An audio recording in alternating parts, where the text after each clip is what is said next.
अखेरकार लाडक्या बहिणींची प्रतीक्षा समाप्त होणार आहे, कारण एक मोठी अपडेट समोर आलेली आहे लाडकी बहीण योजनाविषयी. भरपूर दिवसापासून बहिणी वाट पाहत होत्या की लाडकी बहीण योजनेचा हप्ता म्हणजे जुलै महिन्याचा हप्ता कधी वाटप होणार आहे. अखेरकार तुमच्या प्रतीक्षेला ब्रेक लागलेला आहे, कारण याची तारीख आलेली आहे. लाडकी बहीण योजनेचा जो जुलै महिन्याचा हप्ता याची तारीख आलेली आहे. हप्ता जो जुलै महिन्याचा हप्ता वाटप होणार आहे याची तारीख आहे 1 ऑगस्ट ते 5 ऑगस्ट दरम्यान तुमच्या खात्यामध्ये लाडकी बहीण योजनेचा हप्ता म्हणजे जुलै महिन्याचा हप्ता तुमच्या वाटप केला जाणार आहे. यामध्ये विभागावाईज पैसे वाटप केले जाणार आहे. पहिला विभाग असणार आहे नागपूर विभाग असणार आहे आणि नागपूर विभागामध्ये लाडकी बहीण योजनेचा हप्ता सुरू करण्यात येणार आहे. तर नागपूर विभागामध्ये कोणकोणत्या जिल्ह्यांमध्ये हप्ता जमा होणार आहे? भंडारा जिल्ह्यामध्ये जमा होणार आहे, चंद्रपूरमध्ये, गडचिरोली, गोंदिया, नागपूर आणि वर्धा अशा या 6 जिल्ह्यांची नावं आलेली आहे. 1 ऑगस्ट ते 5 ऑगस्ट दरम्यान 12 जिल्ह्यांमध्ये हप्ता वाटप केला जाणार आहे. तर अशा प्रकारे या 6 जिल्ह्यांची नावं आलेली आहे आणि पहिला विभाग आहे नागपूर विभाग.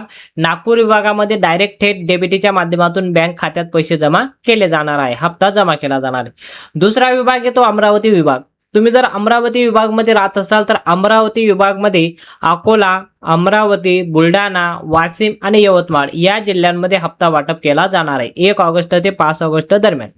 थेट डेबिटीच्या माध्यमातून बँक खात्यात हप्ता जमा केला जाणार आहे. रक्कम जी असणार आहे ती तुम्हाला 1500 रुपये प्रमाणे हप्ता जमा होणार आहे, कारण लाडकी बहीण योजनेचा हप्ता ज्या पद्धतीने मागील हप्ता तुम्हाला भेटला असेल म्हणजे जून महिन्याचा हप्ता भेटला असेल त्याच पद्धतीने आता जुलै महिन्याचा हप्ता तुमच्या खात्यात जमा होणार आहे. तो सुद्धा 1500 रुपये प्रमाणे हप्ता जमा केला जाणार आहे. तर बघा, अमरावती, अकोला, बुलढाणा आणि वाशिम या जिल्ह्यांपैकी राहत असाल तर तुम्हाला जमा होणार आहे हप्ता जुलै महिन्याचा. जर तुम्हाला काही प्रॉब्लेम असेल, जुलै महिन्याचा हप्ता जून महिन्याचा हप्ता तुमचा जमा झाला नसेल किंवा मागील हप्ते तुमचे बाकी असेल तर एक विशेष बातमी आलेली आहे लाडकी बहीण योजनेबद्दल. आता भरपूर बहिणीचे कमेंट येतात की सर आमची ही केवायसी बाकी आहे म्हणून आमचा हप्ता आला नाही का? तर हो, तुमची ही केवायसी जर तुम्ही केली नसेल तर तुम्हाला हप्ता जमा होणार नाही, कारण लाडकी बहीण योजनेसाठी स्पष्ट आदेश होते की ज्या बहिणीची केवायसी होईल त्याच बहिणींना लाडकी बहीण योजनेचा हप्ता जमा केला जाणार आहे.